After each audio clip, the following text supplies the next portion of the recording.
Many of us grew up learning about the famous African-American U.S. Cavalry who fought in World War I and II. But how many of you know about their work in transforming California's most iconic landscapes? This is John Duerler with Hancock Homes Realty, and this is your neighborhood in 1 minute. These African-American cavalry were among the first park rangers in the United States, though during their service, they were never honored with that title. These soldiers were dispatched westward to oversee the construction of trails, roads, and other infrastructure in order to create the Sequoia and Yosemite national parks we know today. And in doing so, they were pitted against Native Americans who had lived and cared for these lands for generations.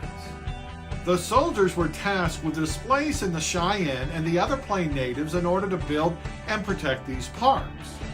These African-American cavalry actually got the nickname Buffalo Soldiers from the very natives they warred with. The natives dubbed them Buffalo Soldiers because of their natural hair texture and its resemblance to the wild buffalo. Despite being U.S. cavalry and established veterans, the Buffalo Soldiers were routinely abused and killed for the slightest offenses well into the 1900s. In order to survive racism in the very communities they protected, the Yosemite and Sequoia Buffalo Soldiers had to be exceptionally strong and diplomatic during their service.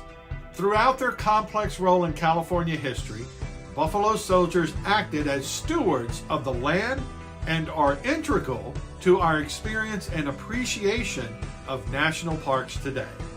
To visit, learn, and honor the history of the land we live on, we encourage you to visit the California African American Museum, where you can explore historical debates, artifacts, and music from that era. Now, and of course, we encourage you to visit these parks with a reverence for nature and the history of these locations, so you may pay respect to the people who lived and lost on this land. I'm John Duerler with Hancock Homes Realty, and no matter where we journey and choose to make home, we want to pay respect to the land and people who love this land before us. Thank you, and make it a great day.